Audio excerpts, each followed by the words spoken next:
Hello student, पिछले वाले video में हमने 6 क्लास का लेसन फर्स्ट को कंप्लीट किया था और आज हम इसी बुक का सेकंड चैप्टर जो है वो पढ़ेंगे। विविधता एवं भेदभाव के नाम से ये चैप्टर है, इसको आज हम पढ़ेंगे।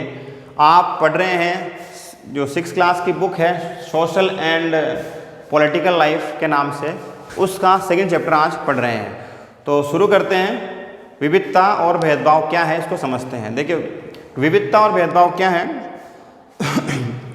हम क्या हैं, हम कैसे हैं, हम क्यों हैं, हम किन चीज़ों पे निर्भर हैं, हम कैसे रहते हैं, कैसी भाषाएं बोलते हैं, क्या खाते हैं, कौन कौन से गेम खेलते हैं और कौन कौन से त्यौहार मनाते हैं, इन सब के बारे में जानना और बाद में इनमें किस प्रकार लोग भेदभाव करते हैं, वही हम इस पाठ में, इस लेसन में हम पढ़ेंगे। अगर आप संक्षेप में निम्नलिखित बिंदुओं पर ध्यान दें तो अंदाज़ा लगाया जा सकता है कि भारत विविधता वाला देश है। भारत क्या एक विविधता वाला देश है।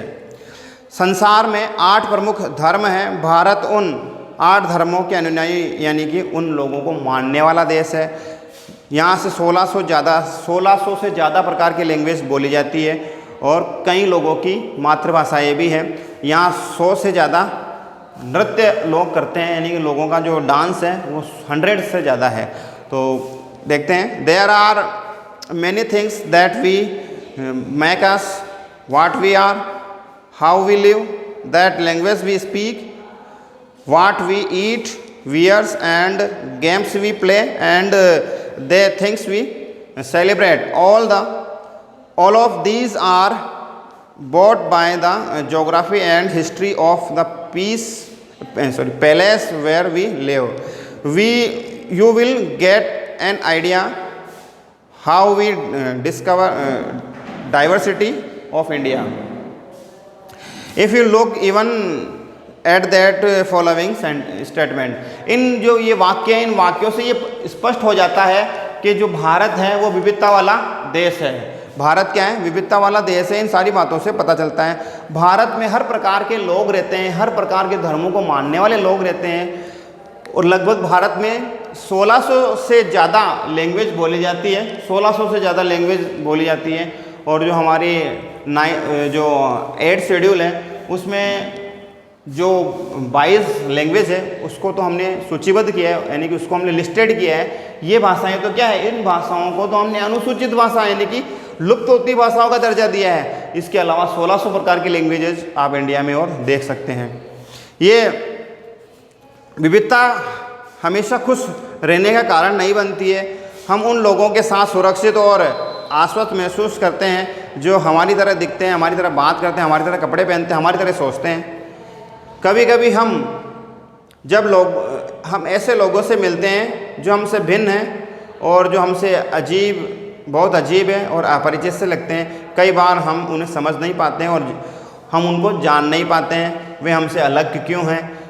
लोग ऐसा करने से अलग दिखने वाले लोगों के बारे में खास राय बना लेते हैं। वही इस पाठ में आप समझेंगे, जिनमें से कुछ ग्रामीण लोगों को अज्ञानी की तरह समझना, यानी जैसे कोई गांव का रहने वाला है तो हम उसको समझते हैं कि ये क्या है, मूर्ख है, अज्ञानी है, गंवार है। हम कुछ लोगों के बारे में धारणाएं बना लेते हैं कि जो हमसे डिफरेंट है, हमसे अलग दिखता है, तो हम उसको क्या अलग समझते हैं, ये हमारी मेजॉरिटी का नहीं है, हमारे ग्रुप का नहीं है, तो हम उसको समझते हैं कि ये अनपढ़ है, गंवार है, जाहिल है। इस प्रकार से हम उसको कहते हैं। जबकि शहर में रहने वाले लोगों को आलसी एवं सिर्फ पैसे से सरोकार रखने वाला हम समझते हैं और उसे हम अपने दिमाग में बिठा लेते हैं। तो हम इसे क्या कहते हैं, पूर्वाग्रह कहते हैं। ज़्यादातर यह राय नकारात्मक होती है, जैसा कि इन कथनों में पता चलता है कि लोगों की आलसी और कंजूस होना पूर्वाग्रह माना गया है। लोगों का आलसी होना और कंजूस होना ये क्या है, पूर्वाग्रह है। तो कैसे हैं समझते हैं। Yet that diversity is not always celebrated. This is we feel safe and secure with people we look, talk, dress and things like this. Something when we meet people we are very different from us, we many find them strength and अनसिमिलर्स, जो हमसे क्या है, असामान्य है उनसे। At times we many not understand और now the reason why that are different from us people also from certain attitude and option but there's who are not like them. हम उन लोगों को पसंद नहीं करते हैं जो हमारी तरह नहीं दिखते हैं, हमसे अलग हैं। Below are some sentence on people living in rural and urban areas tick marks on in following sentence. ये जो सेंटेंस है हम उनको समझते हैं कि ये क्या है। गांव में आधे से ज़्यादा लोग, भारत की आबादी है वो गांव में रहती है, तो इस प्रकार की सोच नहीं बनानी चाहिए कि जो गांव में रहते हैं वो गंवार है, अनपढ़ है, या शहरों में रहने वाले लोग कंजूस हैं। जब हम ये सोचने लगते हैं कि जब हम ये सोचने लगते हैं कि किसी का काम करने का एक तरीका है जिससे अच्छा या हमको सही नहीं लगता है, किसी का कोई काम करने का तरीका हमें पसंद नहीं आता है, तो हम अक्सर दूसरों की इज्जत नहीं कर पाते हैं, उसी काम को दूसरों की तरह हम करना पसंद करते हैं। उदाहरण के लिए अगर हम ये सोचें कि अंग्रेज़ी सबसे अच्छी भाषा है तो दूसरी भाषाओं का भी, उनका भी महत्व है। यानी कि इंग्लिश अगर सबसे सर्वोत्तम लैंग्वेज है तो बाकी लैंग्वेजेस भी क्या है, अपने आप में कहीं ना कहीं महत्व रखती है। नहीं, सबका क्या है, अपना अपना महत्व है। परिणाम स्वरूप हम उन लोगों की शायद इज्जत नहीं कर पाते हैं जो अंग्रेजी के अलावा अन्य भाषाएं बोलते हैं। हम क्या हैं, लोग, हम भिन्नताएं कई प्रकार से रखते हैं, हम लोगों से भेदभाव कई आधारों पे करते हैं। आप देखते हैं समाज में कई प्रकार के लोग हैं। अगर जो कोई मारवाड़ी बोलता है, उसको हिंदी नहीं आती है, तो हम उसको है की दृष्टि से देखते हैं, यानी कि समझते हैं कि ये क्या है, ये बिल्कुल गंवार है, इसको हिंदी नहीं आती। या जो इंग्लिश बोलता है हम उसको समझते हैं कि ये क्या है, अच्छा व्यक्ति है, समझदार है, यानी कि इंग्लिश बोलता है। और जो हिंदी बोलता है हम उसको नफरत करते हैं कि हिंदी लैंग्वेज बोलता है। इस प्रकार कई जो स्टेट हैं, भारत के ऐसे स्टेट हैं जहाँ हिंदी क्या है, बिल्कुल बोली नहीं जाती है, ना समझी जाती है, कुछ भी नहीं होता हिंदी में। फिर भी क्या है, इन सभी के होने के बावजूद भी क्या है, भारत एक विविधता में एकता वाला देश है। हम समाज में कई तरीके से भेदभाव को देखते हैं और कई प्रकार से हम भेदभाव को हम फेस करते हैं। जो ये भेदभाव है किस प्रकार समाज में हम देखते हैं, हम कई चीज़ों के बारे में पूर्वाग्रही हो जाते हैं। यानी कि जैसे लोगों के धार्मिक विश्वास को लेकर, उनकी चमड़ी के रंग को लेकर हम भेदभाव कई तरीके से लोगों से करते हैं। रंग के आधार पर करते हैं, धार्मिक विश्वास के आधार पर, क्षेत्रवाद के आधार पर, यानी कि किस प्रकार के जो लोग हैं वो कैसे रहते हैं, किस जगह रहते हैं, जगह को लेकर हम भेदभाव करते हैं। अक्सर दूसरों के बारे में जो बताए जाते हैं उससे हम पक्के पूर्वाग्रह हो जाते हैं। पूर्वाग्रह का मतलब जो लोगों के प्रति धारणा बना लेते हैं, यानी कि जैसे मान लीजिए मेरे बारे में कह दिया कि वो तो ऐसा है, तो ये उसके बारे में हम सोच लेते हैं कि वो ऐसा ही है।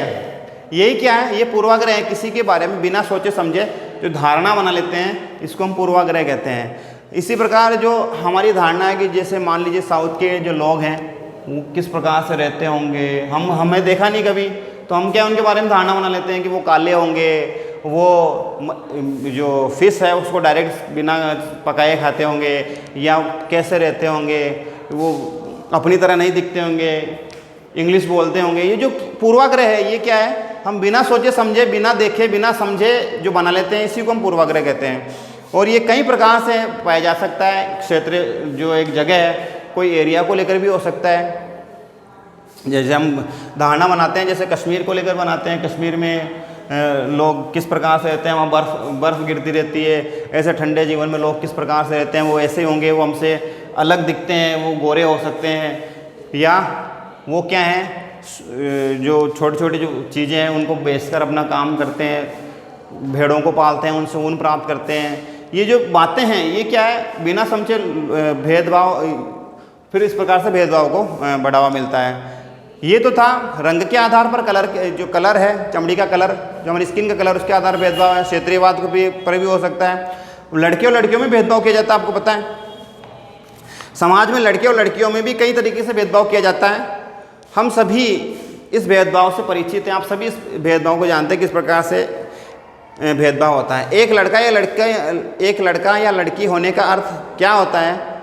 आपस में कई लोग कहेंगे कि हम लड़के या लड़की की तरह जन्म लेते हैं, ये तो हमें ऐसा ही होता है। सोचने वाली बात है, इसको समझते हैं।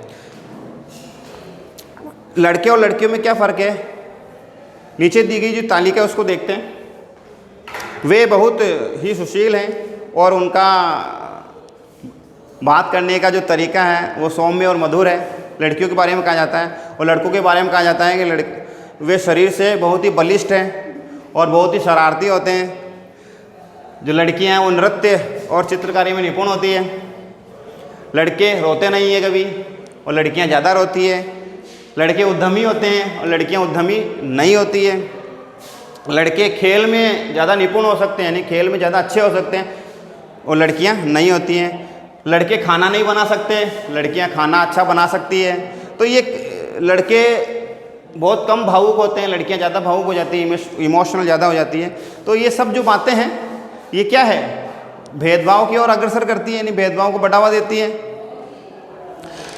तो ये तो लिंग के आधार पर हो गया, यानी कि जेंडर के आधार पर भेदभाव होता है। इसके अलावा फिजिकल जो हमारी बॉडी है उसके आधार पर भेदभाव होता है। उसके आधार पर भेदभाव कैसे होता है? जो कोई व्यक्ति विकलांग है, उसकी विकलांगता को लेकर भी भेदभाव किया जाता है। जैसे वो चल नहीं सकता है, या कोई शारीरिक रूप से किसी प्रकार से उसमें विकार है, उस विकार को लेकर भी उसमें भेदभाव किया जाता है। जैसे कोई मानसिक रूप से विक्षुब्ध है या कोई अंधा है, इनके आधार पर भेदभाव किया जाता है, उसको हमसे अलग देखा जाता है।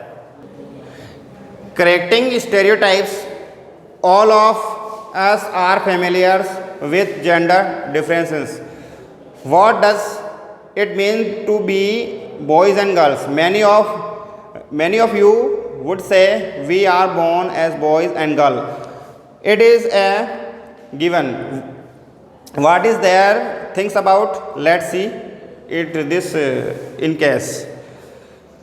If you talk the sentence they don't cry, you will be say in these qualities that generally associated with boys and men's और जो लड़के हैं और लड़कियों के बीच में ये कहा जाता है कि लड़के ज़्यादा बहादुर होते हैं, लड़कियां कमज़ोर होती है। और आज हम देखते हैं ये सारी जो धारणाएं हैं ये गलत साबित होती जा रही हैं। आज लड़कियां लड़कों से कई कदम आगे हैं। हर क्षेत्र में लड़कियों ने अपना नाम रोशन किए हैं, हर क्षेत्र में लड़कियां अव्वल है। आज आप देखते हैं सभी जगह में। तो ये जो कथन है, इन कथनों से ये सिद्ध हो जाता है कि वे लड़के जो रोते नहीं हैं, कभी कठोर बहादुर होते हैं और अपने माता पिता का नाम रोशन करते हैं। तुम लड़के हो, you are a boy is not cry, लड़का कभी नहीं रोता है। ये जो धारणा है ये क्या है, हमने बना ली है, जबकि ऐसा कुछ नहीं है। जैसे जैसे बच्चे बड़े होते जाते हैं उनमें विश्वास आने लगता है कि लड़के कभी रोते नहीं है। जैसे जैसे ये बच्चों में शुरू से कहा जाता है कि you are a boy is not cry, और ये धीरे धीरे उनके माइंड में ये सेटअप कर दिया जाता है कि you are a boy, you are a very brave boy, तुम बहुत बहादुर हो, और लड़के क्या है रोते नहीं है। धीरे धीरे वो इसी बात को क्या है अपने माइंड में सेट कर लेते हैं और फिर वो रोते नहीं है। अगर यही बात लड़कियों को सिखाई जाए तो वो भी ऐसा बन सकती है। यहाँ तक कि अगर हम किसी लड़के को रोना आए तो वह अपने आप को रोक नहीं पाता है। लड़का ये मानता है कि रोना उसकी कमजोरी की निशानी है, हालांकि लड़के और लड़कियां दोनों का कभी न कभी रोने का मन करता ही है। आप जानते हैं रोना क्या एक हमारा जो इमोशनल हमारी एक भावना है, यानी कि रोना भी क्या एक हमारी शरीर का एक भाग है। रोने का एक हमारी जो भावना है उनको व्यक्त करती है। हमारी जो कभी हम इमोशनल हो जाते हैं, भावुक हो जाते हैं, दुख में जब हमें रोना आता है, खुशी में भी लोग रोते हैं। तो ये इंसान, कोई भी ऐसा इंसान नहीं है जो अपने जीवन में कभी एक बार रोया ना हो। सभी रोते हैं, हालांकि लड़के और लड़कियां दोनों का रोने का मन करता है, खासकर जब उन्हें गुस्सा आए या दर्द हो। लेकिन बड़े होने पर लड़के तक सीख जाते हैं या लड़कियां उन्हें सिखा देती है कि वे रोना नहीं चाहिए। डोंट बी क्राई, कभी रो मत। रोने से क्या होगा? रोने से कुछ नहीं होता। अगर एक बड़ा लड़का रोए तो उसे लगता है कि दूसरे उसे चिढ़ाएंगे या उसका मजाक बनाएंगे। जब कोई लड़का अगर छोटी छोटी बातों पे रोने लग जाता है तो उसकी क्लास के जो बच्चे हैं उसको चिढ़ाने लग जाता है कि रोने लग जाता है, ये रोतू है, ये बार बार ऐसी ऐसी बातों पे नाराज़ हो जाता है या हर बात में ऐसे करता है। तो हम उसको क्या एक अलग तरीके से देखते हैं और हम उसकी जो तुलना है वो दूसरे अन्य जो लोग हैं उनसे करते हैं कि ये कमज़ोर है, डरपोक है जो रोता है, इसलिए वह दूसरों के सामने रोने से अपने आप को रोक लेता है। हम जो लड़के हैं वो रोते क्यों नहीं है कि वो अगर ये सोचते हैं कि हम रोएंगे तो लोग हमें कमज़ोर समझेंगे, हमको कायर समझेंगे। इस वजह से क्या है वो अपने जो उसके दुख हैं उन दुखों को कंट्रोल कर लेते हैं। इसलिए मनुष्य को जो मैन है उसको कहा जाता है मैन सभी दुखों को सहन करने की क्षमता ज़्यादा मैन में होती है। हम लगातार ये सुनते हैं कि लड़के ऐसे होते हैं और लड़कियां ऐसी होती है, लड़कियां ये कर सकती है, लड़के ये काम नहीं कर सकते। समाज इन मान्यताओं को बिना सोचे समझे मान लेता है, हम विश्वास कर लेते हैं और धीरे धीरे इनको व्यवहार में भी लेकर आ जाते हैं। हम सभी लड़के और लड़कियों को उनकी छवि के अनुरूप सोचना चाहिए, इनमें भेदभाव नहीं करना चाहिए, जेंडर के आधार पर भेदभाव नहीं करना चाहिए। जो हमारा कॉन्स्टिट्यूशंस है वो भी ये कहता है कि किसी भी जो हमारे इंडियन जो भारत का नागरिक है, भारत के नागरिक के साथ गवर्नमेंट किसी भी आधार पर भेदभाव नहीं करेगी, चाहे वो लिंग हो, चाहे उसका बर्थ पैलेस हो, किसी भी आधार 5 आधार बताए गए हैं, इनके आधार पर भेदभाव नहीं किया जाता। आज आप देखते हैं लड़कियां हर क्षेत्र में अव्वल है और अपना और अपने परिवार का और देश का नाम रोशन कर रही है। आज एयरफोर्स में ले लीजिए, चाहे आप एयरपोर्ट में एरोप्लेन्स को चलाने में महिलाएं जो देश का नाम रोशन कर रही है। देश की जो आज फाइनेंस मिनिस्टर है वो भी एक महिला है, आप जानते हैं सभी, निर्मला सीतारमन, और राजस्थान की प्रथम महिला भी एक महिला मुख्यमंत्री रह चुकी है। तो ऐसा नहीं है कि लड़कियां कमज़ोर होती है, लड़कियों को भी आगे बढ़ने का समान अवसर है। तो आज आपने इस वीडियो में विविधता और भेदभाव को समझा, तो अगले वाले वीडियो में कुछ जो विविधता है उनको लेकर धारणाएं कुछ लोग बना लेते हैं, उनके बारे में पढ़ेंगे। तो आज के लिए इतना ही, मिलते हैं फिर से नई वीडियो में। थैंक्स फॉर वॉचिंग, धन्यवाद।